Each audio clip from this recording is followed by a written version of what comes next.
people hear the word retire, they think about investments, portfolios, aging in place. That is retirement IQ. It helps you build and preserve financial capital. But here on Retire Southern, we focus on something different, life EQ. Because life EQ is what determines whether that capital actually means anything. It's not about stopping work, it's about stopping misalignment. It's about building a life that fits before you run out of time, because life is too short to wait for someday. Today, Amanda and I are sitting down with Jeff and Callie Dauler. From the outside, their careers looked exactly how they were supposed to look: successful, visible, respected. But they made a decision that most people only talk about. They stepped away from what they should do because it no longer aligned with what they wanted to do. Have you ever felt that tension? Success on paper, but friction in your spirit? Jeff and Callie did. We were sitting at the ER and we're holding her and we were figuring out how we were going to tackle our podcast the next day. And Jeff said, you know what, I'm done. If you're on this side of the pond and you want to get to the other side of the pond, if you try to jump the whole thing, you're just going to end up wet and frustrated. You've got to have a reason to turn the microphone on. Today, we're going to unpack what that looked like, what it cost, what it required, and what they found on the other side. Jeff and Callie, it's so great to have you on the Retire Southern podcast. I feel like this has been a long time in the making. It has been. And I didn't know if you were going to ask us to be on the show. So this whole time we've been working with you behind the scenes, like brainstorming on Retire Southern and all of those things, secretly hoping that we would be asked to be on the show. I love that. And then we were. And I just feel very cool right now. I'm glad I can make your dreams come true. Thank you. You really are. I mean, when you're out in the lobby, you have people out there, it's like Snoop Dogg and Heather McMahon. Right. Yeah. And it's, I feel honored. You have to really weed here. through the celebrities to get back here. Get back to us. Chipper Jones was out there grabbing some toast. It's pretty overwhelming, you know? It's humbling is what it is. Yeah. Well, let's start with the foundation. Before we talk about careers and how you guys pivoted, I just really want to start with how'd you guys meet? Let's start there. Remember when Twitter used to be Twitter? Mm-hmm. Before X? We met on Twitter. So we both I worked in radio and Callie worked in music. So she sent me a message and said, hey, I think we should know each other. And she remembers the exact date. There was an event coming up, right? Mm-hmm. Or I don't think she remembers it. I think it comes up as a Facebook memory. A few weeks after that initial message, there was like some music event that I was going to. I was part of the Recording Academy at the time. And she worked for a company called Red Light Management. And so that was where we first met in person. Yeah. So Twitter did it. Twitter did it. For sure. And I was serving on a committee for the Recording Academy at the time. He was on the board. And the way he used to tell the story is that he wasn't going to go to that event, but he found out that I was going. And he was like, oh, yeah, I'm totally going to that event, right. Totally, because we both had invitations. So he made an appearance. And I think once I sent the DM, we just really have not stopped talking in, what has it been, 12 years since? No, 14 years. Feels like forever. Yeah. In a good way. No, it's been 14 years. Would have been late 2011, right? Yeah. No, 12. Nope. I think. Late 2011. But it's been, yeah. So that's a long time. Do you find yourself being corrected, or are you the one that's usually right in the relationship? I'm just curious since we're all here. I'm always right, and here's why. And people think this is they get so frustrated at me because you always think you're right. I don't waste energy arguing or trying to bring something up unless I know I'm right. If I'm only at like 80 or 90%, I'm not going to argue it. But if I'm 100, so I don't even engage. But if I'm arguing, it's very rare that I am arguing and wrong. Jeff missed his calling as an attorney. He really did. And it's so frustrating to be married to someone like that, right? Because I know that if he's bringing something up, he's thought about it. He's thought about every single thing that I could say. And he's ready to defend his point of view on that. So there's really no winning in that sense. The part where it pays off is when we need something done together and there's someone else on the other side. And I just kind of get to wash my hands of it and watch Jeff prepare his arguments and go into battle. And I'm like, all right, good luck. It is not fun to fight with Jeff Dauler. Because again, he won't go into an argument unless he's confident he's right. It's like not playing a sport unless you know you're good at it. Yeah. You know? Well, at least you know that. He lives life all in, but only when he has the cards to go all in.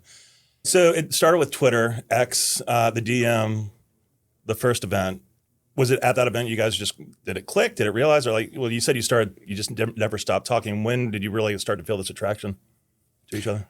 For me, well, I was at the time, we were both dating other people when we first started talking. And I was doing this, what's it called? Promotion? I don't know, the triathlon. This partnership with CNN. So Sanjay Gupta and I did a triathlon together in 2012. Wow. And Did you know this before now? I had no idea. It's the coolest story. It changed Jeff's life. I think you should tell a little more. They did a program called Fit Nation at CNN, and they had all these people who were going through some sort of transition in their life participate in a triathlon. Okay. And I, at the time, was like going through a divorce. And then I knew a bunch of the CNN people from living in Atlanta, including Dr. Gupta. So they invited me to be a part of it. And when I went out to do the triathlon, Callie wrote me a whole bunch of notes. And like, how did you sneak them? Did you sneak them, or did you send them to the hotel? Or did you just give them? Oh, you just gave them to me at the W. Yeah, and this is before anything. We weren't dating. We were just like, kind of in a friend zone, just getting to know each other. And he was doing this triathlon, and I was really impressed by everything he had been through. And he was with a group of people.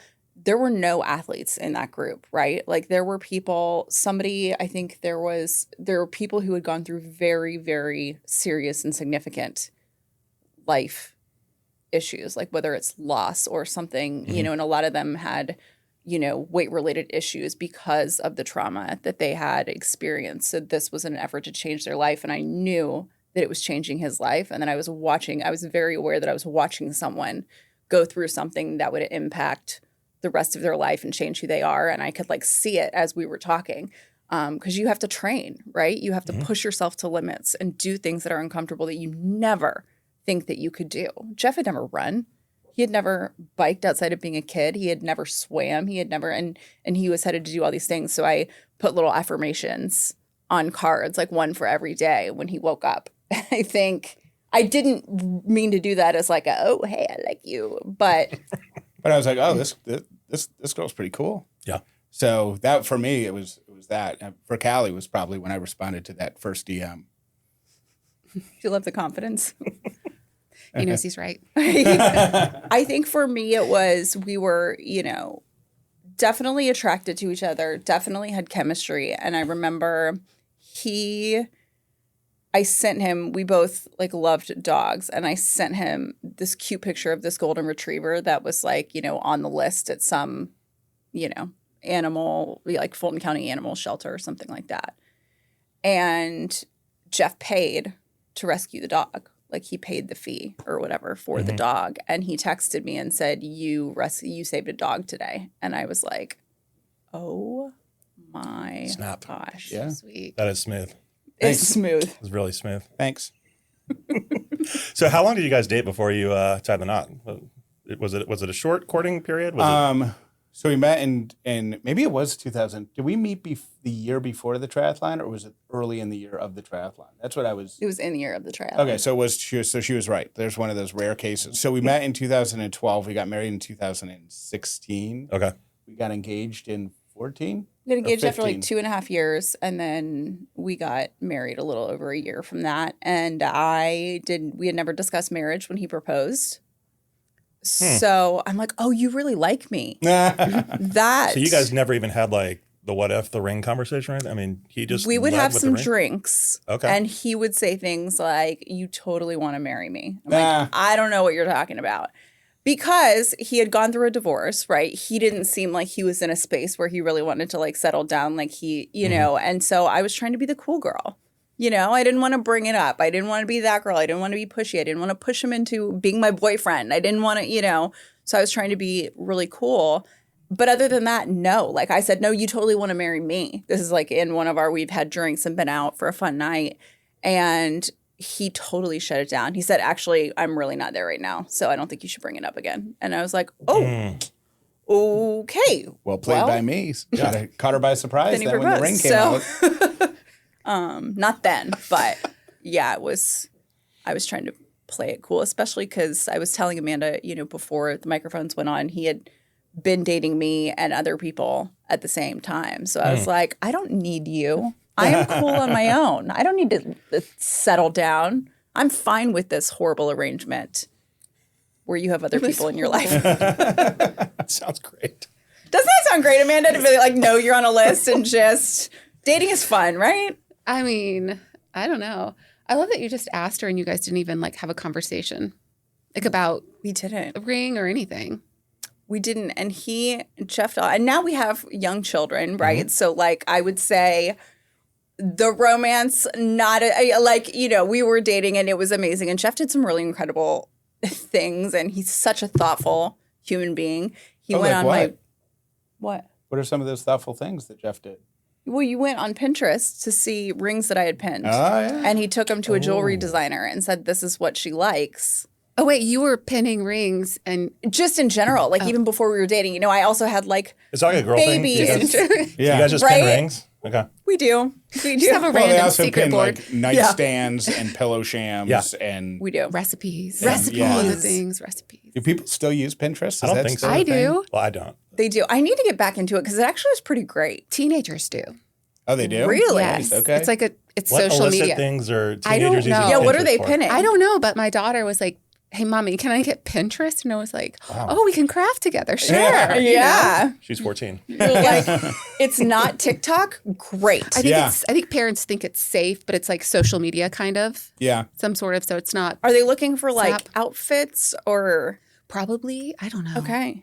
You know She what? doesn't have it. I could never link it. Our 5-year-old loves to look at Instagram on my phone. So like, I'll do like dogs of Instagram or and whatever animals, and she scrolls through. And my favorite thing is she goes, "Ooh, I like that one," and she hearts it, which is great for like a week afterwards. I have the most joyful, happy, Instagram Algorithm. account because Yeah. the algorithm's like, this guy loves pandas and puppies and babies giggling. And then just feeds me all of them. And then what happens is something terrible happens in the news, and I'll read about that for 2 hours. And then I get puppy, end of democracy, puppy, world burning down. And then you give her back your Yeah. phone. Your phone. And yeah, you're like, Algorithm, Ellie, can you please. heart some stuff, Can you please? fix that for me? Have you shown Ellie Donkey Rescue? Is that an interest or I an went down Instagram this account? like dark hole one night, and when I'm like scrolling social media, I too, like your daughter, like to look at things that make me feel good. Yeah. And somehow I stumbled across like a donkey rescue and then a horse rescue, Perfect. and now I'm obsessed with this horse breeder who it's like foaling season, and I We're love on a stuff like live it. Really, watch. just taking it down a notch and finding that simple stuff is so amazing. There's this guy, I can't remember his name, on TikTok, but he is kind of living out my dream. And I always said, like, Jeff knows this. If we won the lottery, I would have like a huge farm and hire a full-on vet staff just for senior dogs. Like I love senior dogs And now donkeys. and donkeys, right? Donkeys. So I mean, you your can phone, do if it your with phone's me. in here, you're Yeah. going to see it. Yeah, soon, so. we are. True, it hears. The Gonna phone be called assistant. old Dogs and Donkeys Farm. And he takes in dogs that maybe other people wouldn't want, but he has all this land, right? So the dogs can kind of be who they are, and there's no. I feel like I follow one like that myself, probably. It just is good. Makes It me feels feel good. good. Yeah, It does. And they live out their best days and like their happy home. All you watch is dog videos. I know. Yeah, yeah. Well, Do you guys have dogs? we have two. What kind of dogs? We have 2 boxers. Oh my gosh. He did not want dogs, didn't want them at all. So we have Reynolds, whose real name is Reynolds Carlton. 'Cause Love That's it. where we got That's married. where we got married. Perfect. Aw. And so then we got Georgie, and her name is Georgie Sand after St. George Island, where we'd like to vacation as a family. And now there's another one on the list for the man who hated dogs. We now have a 3rd one in line, and her name is Pompey, and she's a chocolate lab, Maybe a silver lab. silver lab. Pompano. Yeah. Short for Pompano. We need to get off Pompano. this whole dog hate thing. I actually love dogs. You did not like her, and now she's like your best friend. I didn't want to like her. I know. Who rescued who? Yeah, well, Exactly. Get in that shirt. He like a needs Disney James movie. needs the shirt. I'll share some photos That's later, a Pinterest guys. hashtag. so you guys got married in 14, is that correct? 16. 16. When did you form 1022 podcasts? Well, officially in 19. So I started my first podcast in 2016 and did like a dozen episodes, and then it kind of faded away. Right. And then in 18-ish, I started telling Callie to podcast, so she would do a weekly. Remember that podcast from your office? Yeah, it was like 5 minutes. Inspirational something. Yeah. And so that was in 2018-ish. And then in 2019, I loved your opening, by the way. This is going to completely drop a bomb on it. But you were like, Great. and they've pivoted their whole, life, and they've made choices that, no, I got fired. So It's a really kind way to say that, I was trying to be James. nice. which I'm fine with, because in radio, most people who work in radio get fired every 3 years. And I've been fired twice in my life. I got fired once at 18, and I got fired once in 2019. So it's 18. So it's 30 years in between my firings. So, but I had a whole bunch of money coming to me from the end of my contract. Like I got fired. So I had a, like 6 months worth of paychecks, and I said to Callie, let's try to create a podcast and see what we can do with it, just based on what I know about morning radio and what she knows about, entertainment and music and whatnot. And so we created a podcast, a daily podcast, and it took off. Like, I mean, truly lightning in a bottle. I mean, it was so magical and so special. And it was like number 6 in the country at one point on both Apple and Spotify. And then we partnered with a company called AdvertiseCast that I mean, everything just fell in place. It aligned. It aligned exactly how it should have. Like, while I was still employed, I got in my contract, I had the opportunity to go to one radio-related conference per year. And that year, I decided to go to a podcasting conference instead. And I went and asked permission. I'm like, hey, this isn't one of the 4 conferences listed, but it's radio adjacent. Can I go? And they're like, yeah, we don't care. So they paid for it. And then it happened after I got fired. So I'm like, call Delta. Hey, does this ticket still work? Cool. And off I went. And while I was there, I met this company, AdvertiseCast. They had just started bringing in advertisers to podcasts. So they said, hey, we'd love to work with you. And we launched at the end of July. And by October, we were completely sold out of ad inventory through the entire following year. So in that first year of the podcast, I made more money from the podcast than I had made in any one of my single radio careers. It was amazing. And then COVID happened, and we started helping all these other people start podcasts. And at some point, Callie said, you've got to start charging people for that. Jeff loves to give free advice. He will talk to anyone all day, and he's so inspired by helping other people. Truly the biggest heart ever. But I did say at one point, I'm like, hey, so you don't actually have a job anymore? We're not getting paychecks. And, I was working at CNN at the time, getting paid next to nothing. So I'm like, so maybe we need to charge people for that advice.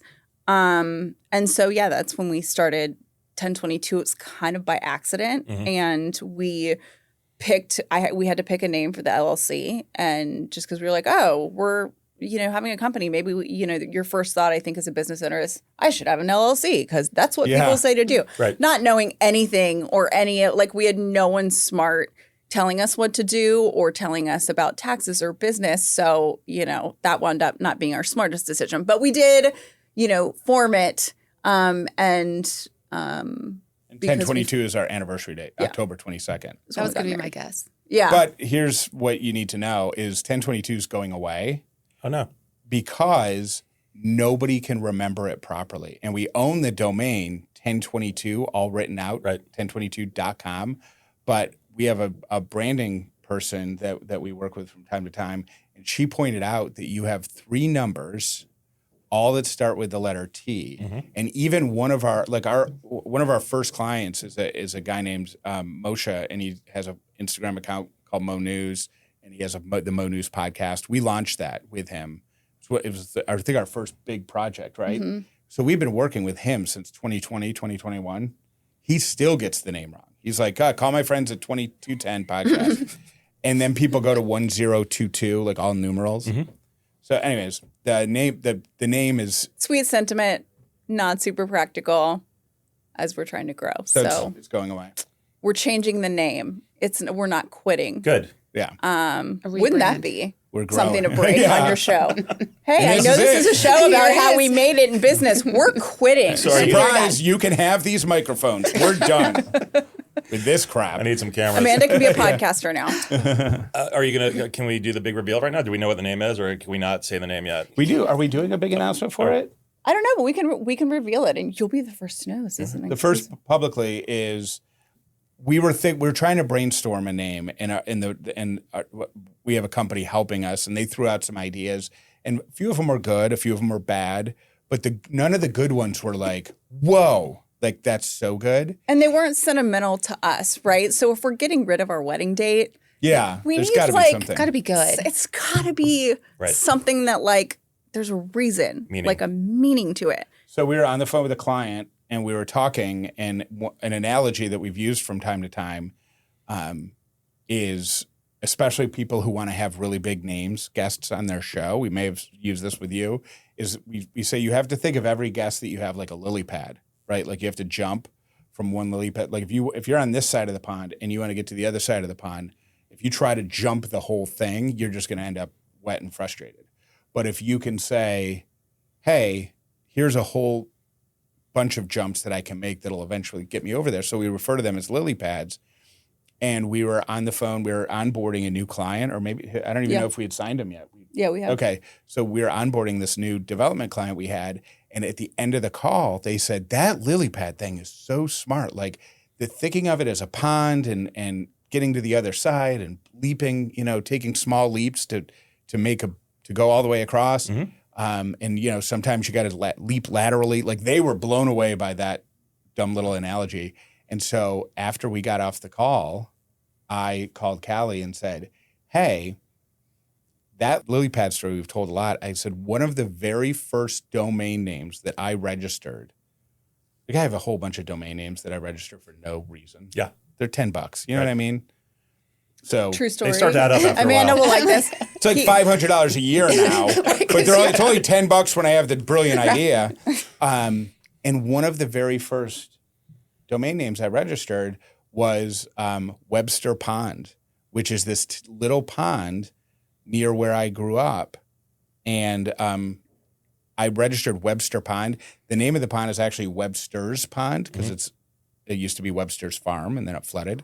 And I said to Callie, do you think we should just jump on that pond analogy because everybody seems to love it and it applies to every client and we already own the domain name. And so we called our branding person. She's like, that's brilliant. So that's the name of our company, Webster Pond. Love it. You heard it here first. Yeah. You heard it here Breaking news. first. Breaking news. Breaking news. Right here from the heart. The James is epicenter. like, I'm not sure about that. Yeah. No. Wait till you see the frog holding the microphone and Yeah, you'll change that's your gonna be mind. dope. That'll sell you. And then we're big believers in like signs, right? Yes. Good signs and bad signs. So, I mean, when I look back at when I quit my job at Q100 to eventually go to Star 94, like there were signs a year before I actually quit telling me to quit, but I need, you know what I mean? Like Jeff needs to be hit by a truck. I need to with be the hit by a sign. truck. Like Mhm. I will, I spent all of high school making out with girls and then walking away going, she probably didn't like me. You know what I mean? I still do that. I'm like, Callie, she's going to come to her senses, So seriously I does. need a gazillion signs. A client of ours, right after we decided on Webster Pond, she was just having kind of we had our meeting and then she was still talking to Callie. And how did the frog come up? She was like, she's like, oh, you know what I just got in the mail? And she's like, my daughter just sent me a money frog. What's a money frog? I haven't heard of it. Do you know the lucky cats, like the Chinese lucky cats, and they have symbolism Oh, like yeah, for yeah. money? And there's like certain things, there's certain places you're supposed to put them and face them, and it's like a feng shui thing to it, right? I was like, what's a money frog? And she's like, it's supposed to bring money and prosperity into your life, and you're supposed to put it facing a certain direction and all this stuff. And I was like, that is so funny that you said that because we decided yesterday to change our name to Webster Pond. She's like, you guys need a money frog. And she sent us a money frog. It wasn't right after we decided to change name. It was right after they sent us the frog logo. Yes. Okay. Right. So like we had sent it out and they said, well, let's sketch some stuff up. And then like a week or two later, we get this cute little frog holding a microphone. And we're like, oh my God, we love it. Yeah, what's in my head right now is, do you remember, God, was it the Warner Brothers frog? The frog with the top With hat? the top and hat. Hello, Yeah. baby. Hello, Yeah. my honey. That's what's in my head right now. And I don't know why. Ours is, Callie actually wrote an email back and said, I love the direction you're headed.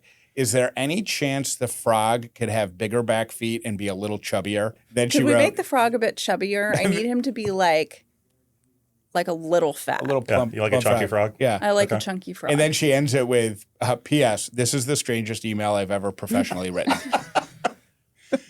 You can do that on ChatGPT. You know, like, can you fatten up this frog a little bit? Yeah. You I just know? need him to have like a little gut, maybe some jowl. I think I said jowls in the email. We want And it I'm to sure look the like- designer was like, the Okay. frog's too skinny. Make So it look like Jabba the Hutt. Now we have a cute so little anytime frog. you see a cute fat frog, you'll think Think of of you us. guys.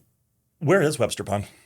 It's in Syracuse where I grew up, and it's close to where my dad lives. And the story behind it is that it used to be called Webster's Farm. Mm-hmm. And when my dad was a kid, like a teenager, maybe a little bit younger, he and a bunch of friends were playing in the woods and came across like this giant, like multi-year beaver dam, like this beaver apartment complex. And so they did what boys do, and they smashed it down. High rise. And Naturally, yeah. and A they- beaver high rise. Yeah, and they smashed the whole thing. And what ended up happening is it ended up flooding the farm, and the farmers never drained it. Like they just kept it, and it's now Webster's Pond, and it's this duck pond, and it's. I mean, I grew up in a tiny little town, so it was close to my grandmother's house. It's next to the cemetery where my whole family's buried, and it's got a tie to my dad. So the And we took our oldest daughter, Ellie, there the first time she met Jeff's dad. So So to feed the ducks and yeah, so there's a lot of lore that goes with it, like obviously the lily pad thing, but also making something out of nothing, and there's a lot of options. Vandalism, harming beavers, all the things that are good to podcasts.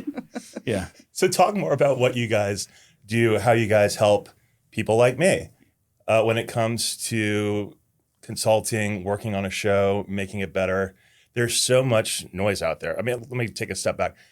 Do you know how many podcasts are out there right now? I mean, just 2 ballpark? million. It depends on how you count them. I mean, there's millions, Right. but the majority of them haven't published an episode. And like so many people, because the barrier to getting into podcasting is so low. It's like negative low. Yeah. It's so easy. And you can buy a decent microphone for $100, right? You don't need anything special. You need an idea. You can get on Canva, design a podcast cover. You can sign up for a free service that pushes it out to the world. That's really all you need. Right. Sounds so familiar. Yeah. Really Yeah.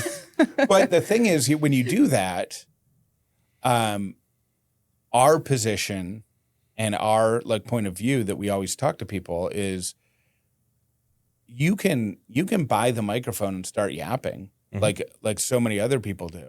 But at the end of the day, what do you want your podcast to do? Like, what's the point? And so we ask people that, and you can almost see over the course of meetings with them, their shoulders kind of fall when they realize that one question, what do you want your podcast to do and who do you need to reach, brings so much clarity. So nothing we're doing is brain surgery. We're not geniuses in some mythical land, but we're just saying to people, hey, you've got to have a reason to turn the microphone on. And I think I've had to analyze what I learned from radio, all those lessons, and I realized that what I did in radio consistently, every market, syndicated, local, every show, I always just tried to convince people to listen for 5 minutes.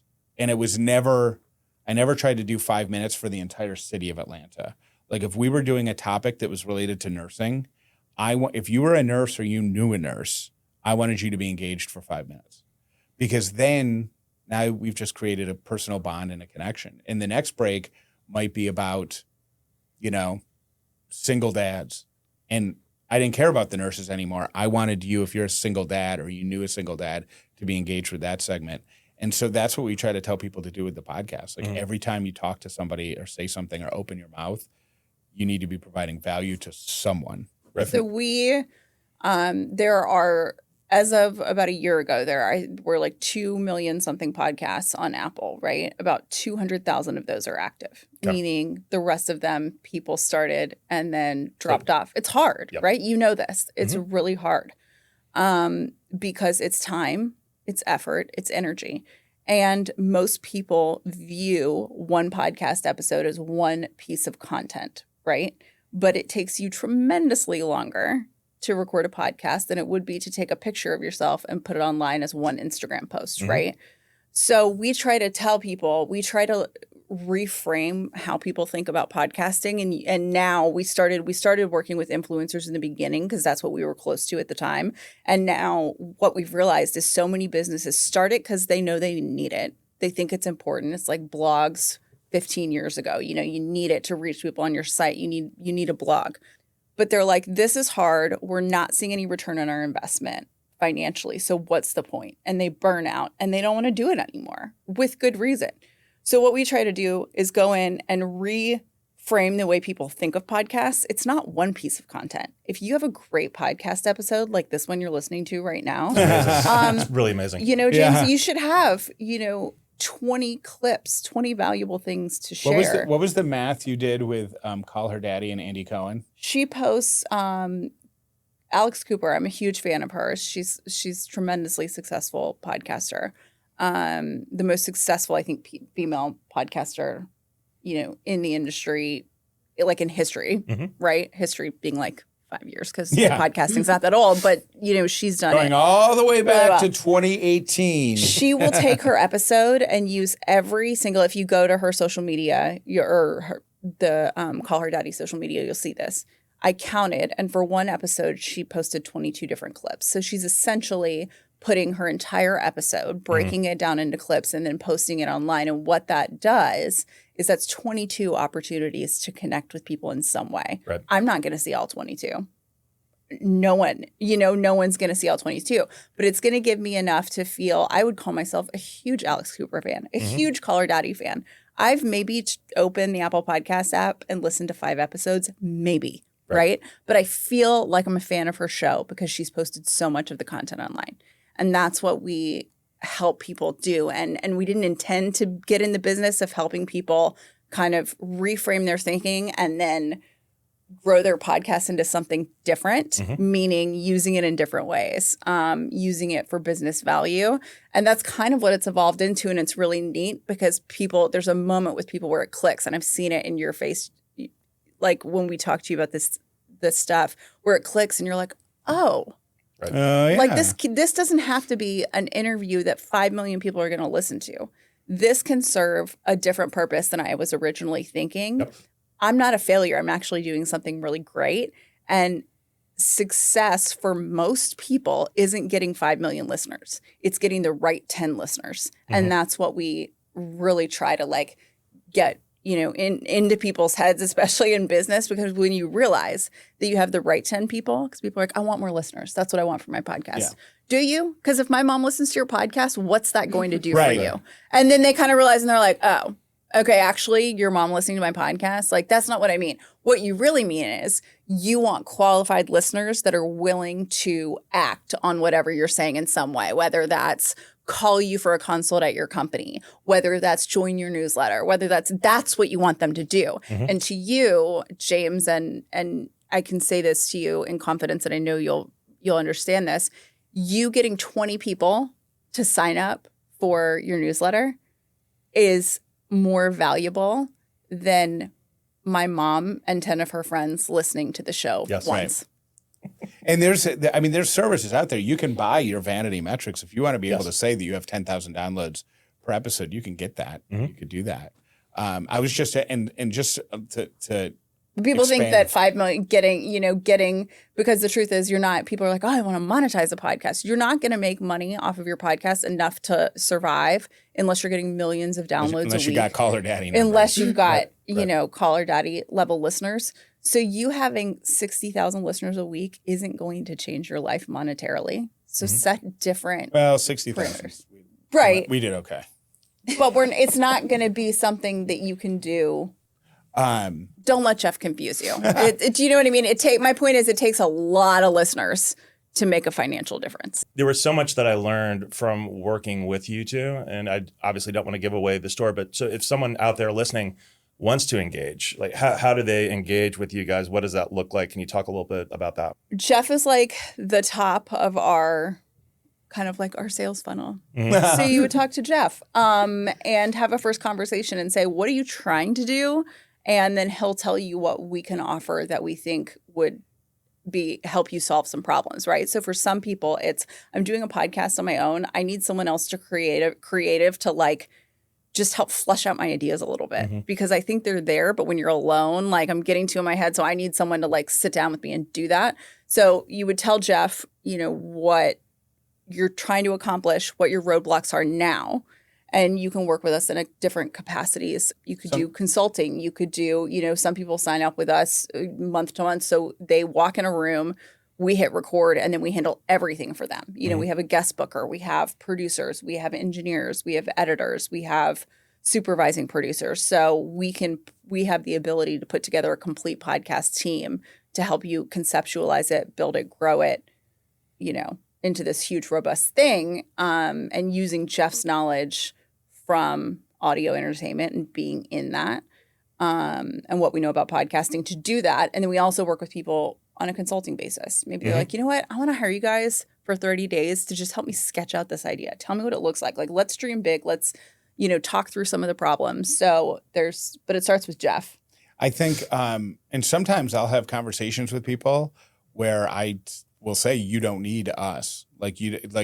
Sometime I had a call with somebody the other day, and she has a podcast that she's doing for like this very niche literature, like kind of in the cosplay, realm. Cosplay? Cosplay.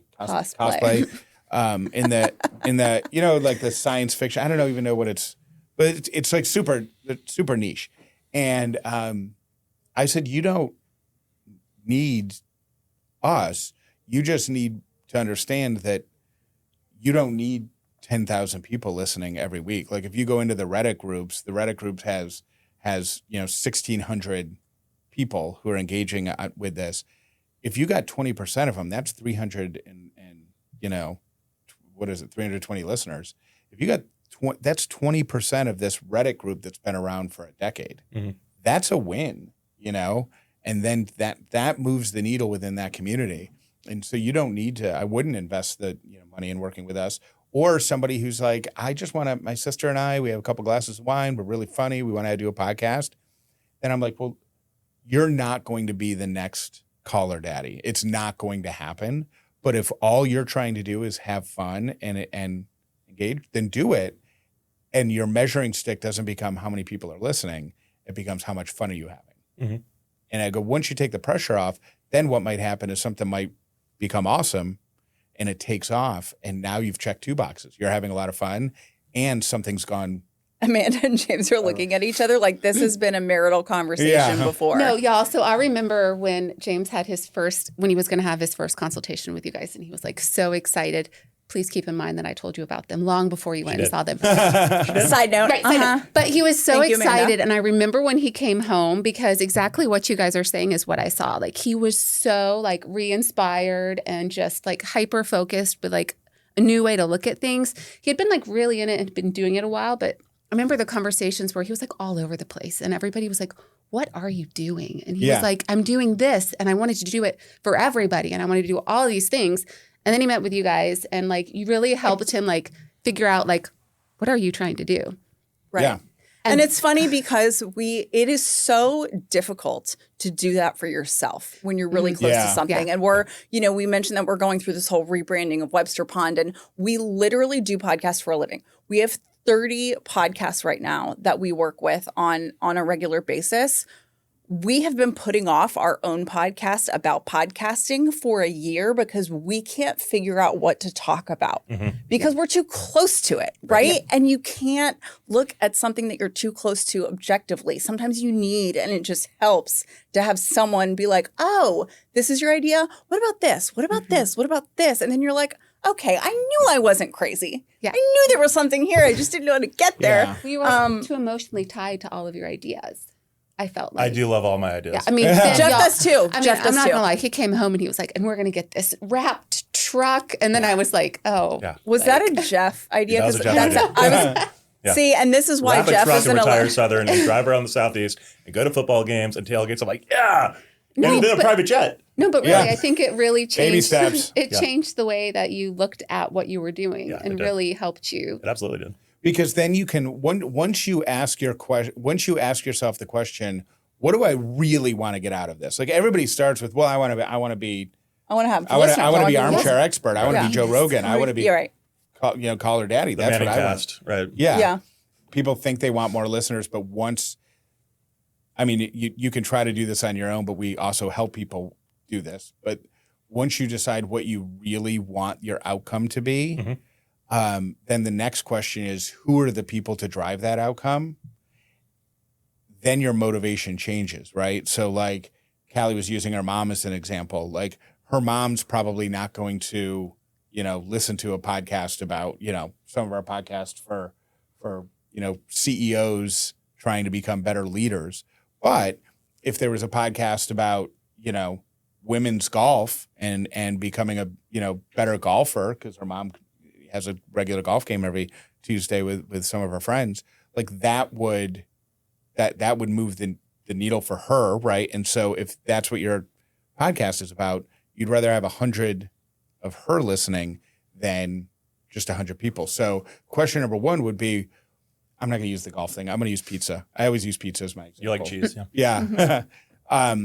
Question number one is, if I'm going to start a podcast about pizza, what do I want people to do? So do I want them to buy my pizza cookbook? Do I want them to book me as the number one authority on speaker or number one authority on pizza, and I'll go speak at conventions or TED Talks or whatever about pizza? Or do I want to start my own line of sauce? So whatever that is, you need to make sure that every episode you create has some value to accomplish that goal. So if you're just trying to become a pizza expert, then you should be booking the biggest names in pizza. Who is that? Papa John, the guy who's, got all the New York style pizza restaurants in Manhattan and Brooklyn. The Lou Malnati guy in Chicago with his pizza or whatever his name is. You're going to get authority by association. And then you're going to accomplish your goal. In that case, it doesn't matter if anyone listens, because you're going to get the authority by proximity, right? You don't need anybody to listen to the show. We have one of our clients who uses the guest interviews to just network with people. And she's done it for a year and a half. And her networking is with C-suite executives of Fortune 500 companies. She's got all these relationships now. And about 2 months ago, one of them sent her a text message and said, "Hey, I'm going to be in your part of the country next Tuesday. Would you like to have dinner?" And so she got to go have dinner with a C-suite executive at a Fortune 500 company who would not ever be on her radar. And that was after a year's worth of, she still has all these people on her mailing list and able to reach out, but she had dinner with, how many people would kill for that dinner? That's really cool. Yeah. And so she only needs one person. She doesn't need anybody to listen. Who cares to if make that anyone happen. listens to that episode? Yeah. You made light of the statement that I made that you pivoted away. You're like, James, I got fired. But what's interesting to me is you guys did have this hyper successful podcast, right? Yeah. Number 6 on the planet. Why did you shift away from that to start consulting? Tell that story. There are multiple reasons. One is financial. One is emotional and our emotional capacity. So we did a daily podcast, which is a lot. Do not recommend. Do not recommend, would not tell anyone to do it. It's very hard. And from a content standpoint, we were spending all of our time together. Jeff wasn't going to work, right? So he didn't have stories to bring to the table. So we were spending all of our time together and realizing like, oh, we don't have anything really to talk about. Like we started having to grasp for more straws because we're literally together almost 24/7. When you quit. And then when I quit, we really had nothing to talk about because we're together all the time. So there's no surprising Jeff or getting his opinion on something in a natural way because we've already discussed it because it's been part of our day.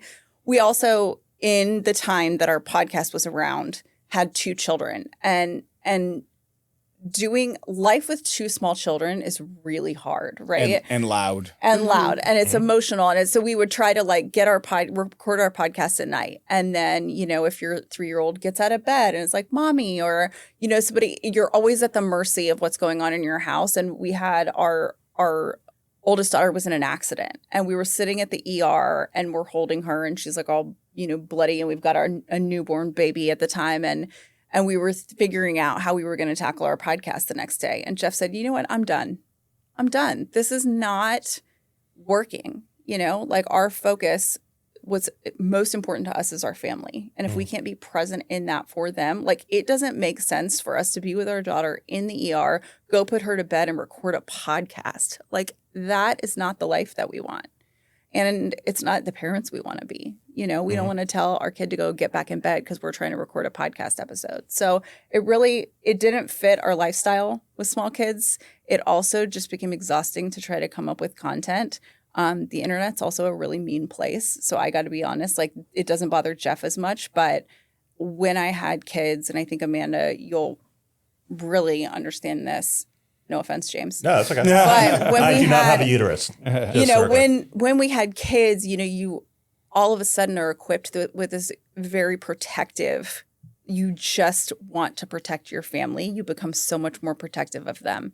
And I think, people on the internet, when they're just being mean to you, fine.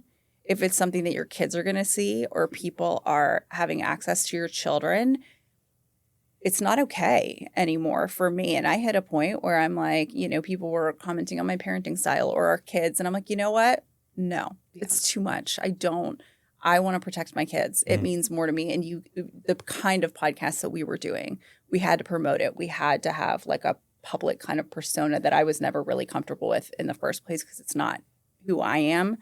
Because I don't like to put myself out there for judgment. Jeff can stand on a stage and thrive, and he loves it. And he gets something from it. If people are like, you're terrible, he's like, so are you. And then I'll go home. I'm on stage and you're not. So one of us is less I terrible. have the microphone. Whereas I'm like, oh my gosh, I really impacted that person in a negative way. And it was really, and I got better about it. But it still doesn't feel good. Sure. And it's still not the choice that I want for my life. And it's not the choice that I want for my kids. So I felt after I had a baby, I felt really protective of that sacred, like I want to protect them as much as I can. The other part of it is just practical. But we were doing our podcast, and then we had a network of other podcasts that we had a salesperson, a couple different salespeople trying to outsell ads on it. And I remember we signed one deal. It was multi-show, annual deal, and it was for over $250,000. And I'm like, oh my gosh, this is great. And then at some point, I actually did the math to see how much of that $250,000 went into our pocket, and it ended up being like $20,000. Yeah. Right. And then you divide that by 12, and you're at less than $2,000 a month.